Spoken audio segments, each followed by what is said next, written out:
ದೇಶದಾದ್ಯಂತ ಕಿಚ್ಚು ಹೊತ್ತಿಸಿದ I love Mohammed ವಿವಾದ. ಉತ್ತರ ಪ್ರದೇಶದ ಬರೇಲಿಯಲ್ಲಿ ಹಿಂಸಾಚಾರಕ್ಕೆ ತಿರುಗಿದ ಪ್ರತಿಭಟನೆ. ದೇಶದಾದ್ಯಂತ ಕಿಚ್ಚು ಹೊತ್ತಿಸಿದ ಐ ಲವ್ ಮೊಹಮ್ಮದ್ ವಿವಾದ. ಉತ್ತರ ಪ್ರದೇಶದ ಬರೇಲಿಯಲ್ಲಿ ಹಿಂಸಾಚಾರಕ್ಕೆ ತಿರುಗಿದ ಪ್ರತಿಭಟನೆ. ಬರೇಲಿಯಲ್ಲಿ ಶುಕ್ರವಾರದ ಪ್ರಾರ್ಥನೆಯ ವೇಳೆ ಕಲ್ಲು ತೂರಾಟ ನಡೆದಿದೆ. ಮೌಲಾನಾ ತೌಖೀರ್ ರಜಾ ಖಾನ್ರಿಂದ ಪ್ರತಿಭಟನೆಗೆ ಕರೆ ಇತ್ತು. ಅನುಮತಿ ಇಲ್ಲದೆ ಇದ್ದರೂ ಪ್ರತಿಭಟನೆ ಮಾಡಲಾಯಿತು. ಪೊಲೀಸರಿಂದ ಲಾಠಿ ಚಾರ್ಜ್. ಅಲಾ ಹಜರತ್ ದರ್ಗಾ ಐಎಂಸಿ ಮುಖ್ಯಸ್ಥನ ನಿವಾಸದ ಮುಂದೆ ಜನಸಾಗರ. ಧ್ವಜ ಮೆರವಣಿಗೆ ನಡೆಸುತ್ತಿದ್ದಾಗ ಕಿಡಿಗೇಡಿಗಳಿಂದ ಕಲ್ಲು ತೂರಾಟ ನಡೆದಿದೆ.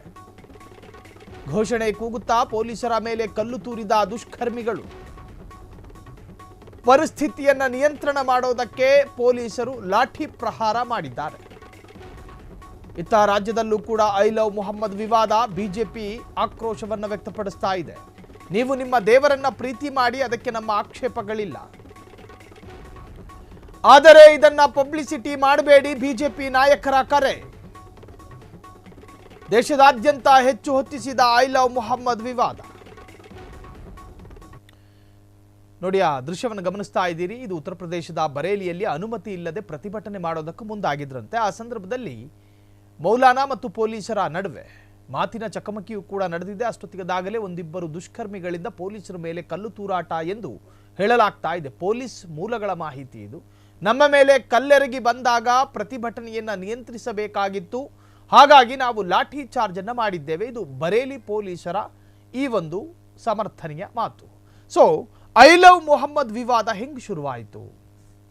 ಕಾನ್ಪುರದಲ್ಲಿ ಐ ಲವ್ ಮೊಹಮ್ಮದ್ ಎಂದು ಪೋಸ್ಟರ್ ಅನ್ನ ಹಿಡಿದುಕೊಂಡದ್ದಕ್ಕೆ ಎಫ್ಐಆರ್ ಆಗಿತ್ತು ಅನ್ನೋ ಒಂದು ವಿಚಾರ.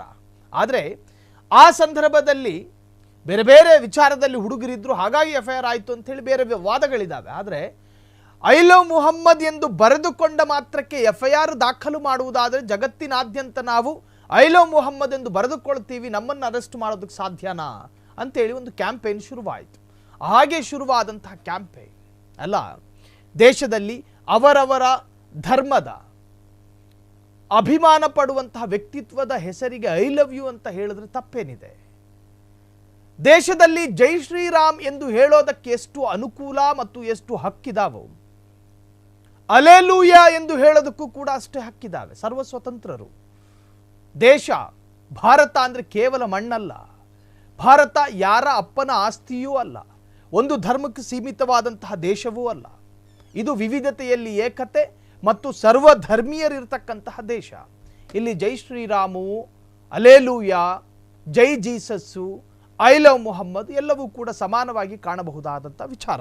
ಅದೇನೇ ಇದ್ರೂ ಕೂಡ ರಾಜಕೀಯ ಪ್ರೇರಿತವಾಗಿ ಒಂದೆರಡು ಕಡೆಗಳಲ್ಲಿ ಈ ವಿಚಾರವನ್ನು ಎನ್ಕ್ಯಾಶ್ ಮಾಡಲಾಗ್ತಾ ಇದೆ ಅನ್ನೋ ಆರೋಪವನ್ನು ತಳ್ಳಿ ಹಾಕುವಂತಿಲ್ಲ. ಸೊ ಇದು ಬರೇಲಿಯಲ್ಲಿ ನಡೆದಂತಹ ದೃಶ್ಯ. ಐ ಲವ್ ಮೊಹಮ್ಮದ್ ವಿಚಾರಕ್ಕೆ ಸಂಬಂಧಪಟ್ಟ ಹಾಗೆ ಮುಸಲ್ಮಾನ್ ಬಾಂಧವರು ಮಸೀದಿಯ ಮುಂದೆ ಜಮಾವಣೆಗೊಂಡಿದ್ರು. ಇದ್ದಕ್ಕಿದ್ದ ಹಾಗೆ ಪೊಲೀಸರ ನಡುವೆ ಮಾತಿನ ಚಕಮಕಿ ನಡೆಯುತ್ತೆ. ಪ್ರತಿಭಟನಾಕಾರರನ್ನು ಚದುರಿಸೋದಕ್ಕೆ ಪೊಲೀಸರು ಲಾಠಿ ಪ್ರಹಾರ ಮಾಡಿದ್ದಾರೆ.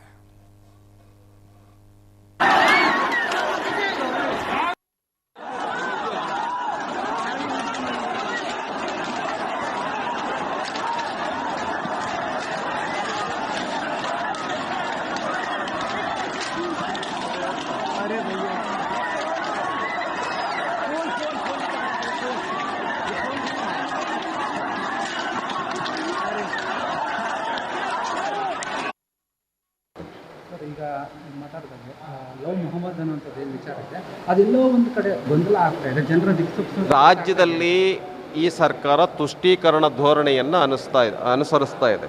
ಶಿವಾಜಿ ಫೋಟೋ ಹಾಕಿದರೆ, ಸಾವರ್ಕರ್ ಫೋಟೋ ಹಾಕಿದರೆ ಆ ಸರ್ಕಾರ ಆ ಫೋಟೋಗಳನ್ನು ತೆಗೆಸ್ತಾ ಇದೆ. ಆದರೆ ಮಹಮ್ಮದ್ರ ಫೋಟೋ ಹಾಕಿದರೆ ಸರ್ಕಾರ ಸಪೋರ್ಟ್ ಮಾಡ್ತಾ ಇದೆ. ಯಾವ ಸೀಮೆಯ ನ್ಯಾಯ ಇದು? ಆದ್ದರಿಂದ ಕೂಡಲೇ ಎಲ್ಲರಿಗೂ ಒಂದು ನೀತಿಯನ್ನು ಮಾಡಲಿ. ನಾವು ಯಾವುದೇ ಭಾವಚಿತ್ರವನ್ನು ಹಾಕೋದಕ್ಕೆ ವಿರೋಧ ಮಾಡೋದಿಲ್ಲ, ಆದರೆ ಎಲ್ಲರಿಗೂ ಕೂಡ ಒಂದೇ ರೀತಿಯ ನೀತಿಯನ್ನು ರೂಪಿಸಬೇಕು ಅಂತ ಭಾರತೀಯ ಜನತಾ ಪಾರ್ಟಿ ಆಗ್ರಹಪಡಿಸುತ್ತೆ. ದಾವಣಗೆರೆಯಲ್ಲಿ ಮಾಡ್ತಾ ಇರ್ತಕ್ಕಂಥದ್ದೇನಿದೆ ಲವ್ ಮೊಹಮ್ಮದ್ ಅನ್ನುವಂಥ ಅಭಿಯಾನ ನಡೆಸಲಿ. ಆದರೆ ಶಿವಾಜಿ ಮತ್ತು ಸಾವರ್ಕರ್ ಫೋಟೋ ಹಾಕಿದಾಗ ಯಾಕೆ ತೆಗೆದಾಕಿದ್ರು? ಈ ರೀತಿಯ ಧೋರಣೆ ಸರ್ಕಾರದ ಸರಿಯಲ್ಲ ಅಂತ ನಾನು ಆಗ್ರಹಪಡಿಸ್ತೇನೆ. ಈಗ ಸೋಷಿಯಲ್ ಮೀಡಿಯಾದಲ್ಲಿ ಐ ಲವ್ ಯು ಮೊಹಮ್ಮದ್ ಮತ್ತು See, if Muslims want to love Prophet Muhammad, it's a personal affair. You do it. Why do it in public? If you say that you love Muhammad, I say that I love Mahadev. If there is an action, ಆಟೋಮೆಟಿಕ್ಕಾಗಿ reaction ಬರುತ್ತಲ್ಲ, ಇದು ಬೇಕಾ ಅಂತ, ಏನು ಇದ್ರ ಉದ್ದೇಶ ಏನು ಅಂತ, ನಿಮ್ಮ ಉದ್ದೇಶ ಏನು ಅಂತ ಹೇಳ್ಬೇಕು ಅವರು. ಧರ್ಮ ಅನ್ನೋದು ಪ್ರೈವೇಟ್ ಅಫೇರ್ ಕಣ್ರಿ, ಅದನ್ನು ಪಬ್ಲಿಕ್ಕಾಗಿ ಯಾಕೆ ಮಾತಾಡ್ತಾ ಇದ್ದಾರೆ? ಪಬ್ಲಿಕ್ಕಾಗಿ ಮಾತಾಡಿ ಟ್ರಿಗರ್ ಮಾಡೋದು, ಆಮೇಲೆ ಕಮ್ಯುನಲ್ ಲೈನ್ಸಲ್ಲಿ ಇಡೀ ಸಮಾಜಗಳನ್ನು ಪೋಲರೈಸ್ ಮಾಡೋದು. ದಯವಿಟ್ಟು ಇದನ್ನು ನಿಲ್ಲಿಸಿ. ಇದು ಆರೋಗ್ಯಕರ ಸಮಾಜಕ್ಕೆ ಒಳ್ಳೆಯದಲ್ಲ. ನಿಲ್ಲಿಸ್ಬೇಕು ಇದನ್ನು. ಅಲ್ಲ, ಮತ್ತು ಈ ಒಂದು ವಿಚಾರ ಮತ್ತೆ ಧರ್ಮಗಳ ಮಧ್ಯೆ ಮತ್ತಷ್ಟು ದಂಗೆಯನ್ನು ಎದುರೋ ಥರ ಏನಾದರೂ ಮಾಡುತ್ತೆ, ಯಾಕಂದರೆ ತುಂಬ ದೊಡ್ಡದಾಗಿ ವೈರಲ್ ಆಗ್ತಾ ಇದೆ. ಅದಕ್ಕೆ ಪ್ರತಿಕ್ರಿಯೆ ಬರಬೇಕಲ್ಲ, ಬರುತ್ತೆ. ಐ ಲವ್ ಕೃಷ್ಣ ಅಂತೀನಿ, ಐ ಲವ್ ಬುದ್ಧ ಅಂತೀನಿ ನಾಳೆ. ಸೊ ಹಂಗೆ ರಿಯಾಕ್ಷನ್ ಬರ್ತಿದೆ. ಇದು ಬೇಕಾ ನಿಮಗೆ? ಯಾರೋ ಕಿಡಿಗೇಡಿಗಳು, ವಿಚ್ಛಿದ್ರಕಾರಕ ಶಕ್ತಿಗಳು ಸಮುದಾಯಗಳ ಒಳಗಡೆ ಬೆಂಕಿ ಹಚ್ಚೋ ಕೆಲಸವನ್ನು ಮಾಡ್ತಾ ಇದ್ದಾರೆ. ಇದನ್ನು ನಿಲ್ಲಿಸ್ಬೇಕು. ಇದು ಎಲ್ಲಿಗೆ ಹೋಗಿ ತಲುಪುತ್ತೆ ಗೊತ್ತಿಲ್ಲ. ಇದನ್ನು ದಯವಿಟ್ಟು ನಿಲ್ಲಿಸ್ಬೇಕು. ಅದನ್ನು ಯಾಕಂದರೆ ರಾಜ್ಯದಲ್ಲಿ ಸಾಕಷ್ಟು ಈಗಾಗಲೇ ಕ್ರಿಯೆಗೆ ಪ್ರತಿಕ್ರಿಯೆ ಬರ್ತದೆ. ಆ ಪ್ರತಿಕ್ರಿಯೆ ಬರಬಾರ್ದು ಅಂತಂದರೆ ಕ್ರಿಯೆ ಮಾಡೋದನ್ನ ನಿಲ್ಲಿಸಿ. ನೀವು ಯಾರ್ಯಾರು ಕ್ರಿಯೆ ಮಾಡ್ತಾರೋ ಅವರು ನಿಲ್ಲಿಸ್ಬೇಕು. ಇದು ಇಟ್ಸ್ ನಾಟ್ ಗುಡ್. ನಿರಂತರವಾಗಿ ನಡೀತಾ ಇರೋವಂಥದ್ದು ಒಂದು ಹಿಂದೂ ಧರ್ಮದ ಮೇಲೆ. ಯಾಕೆಂದರೆ ಮೊನ್ನೆ ತಾನೇ ನೋಡಿದ್ವಿ ನಾವು ಗಣೇಶನ ಮೇಲೆ ಚಪ್ಪಲಿ ಹಾರ ಹಾಕಿರುವಂಥದ್ದು, ಅದೊಂದು ಕೂಡ ಇಶ್ಯೂ ಆಯಿತು ಹಾಸನದಲ್ಲಿ. ಇದು ಬೇಲೂರಲ್ಲಾಯಿತು. ಫಾರ್ಚುನೇಟ್ಲಿ ಅದು ಯಾರೋ ಒಬ್ಬ ತಲೆ ಕೆಟ್ಟವಳು ಮಾಡಿದ್ದಾಳೆ ಅಂತ ಹೊರಗಡೆಗೆ ಬಂತು. ಸಪೋಸ್ ಬೇರೆ ರೀತಿ ಆಗಿದ್ದರೆ ಹತ್ಕೊಂಡು ಉರಿದೋಗ್ಬಿಡೋದು ಹಾಸನ ಜಿಲ್ಲೆ ಅಲ್ವಾ? ಹಾಗಾಗಿ ಇಂತಹ ಪ್ರಕ್ಷುಬ್ಧ ವಾತಾವರಣದಲ್ಲಿ ಈ ಥರದ ಕಿಡಿಗೇಡಿತನ ಮಾಡೋದನ್ನು ನಿಲ್ಲಿಸ್ಬೇಕು. If you want to love Mohammed, love him privately. ಪಬ್ಲಿಕ್ಕಾಗಿ ಯಾಕೆ ಬರ್ತಿದೆ? ಕ್ಷಣ ಕ್ಷಣದ ಸುದ್ದಿಗಳಿಗಾಗಿ ಫ್ರೀಡಂ ಟಿವಿ ಸಬ್ಸ್ಕ್ರೈಬ್ ಮಾಡಿ, ಲೈಕ್ ಮಾಡಿ ಹಾಗೂ ಫಾಲೋ ಮಾಡಿ. ಹೊಸ ಸುದ್ದಿಗಳ ನೋಟಿಫಿಕೇಶನ್ಗಾಗಿ ಬೆಲ್ ಐಕಾನ್ ಮೇಲೆ ಕ್ಲಿಕ್ ಮಾಡಿ.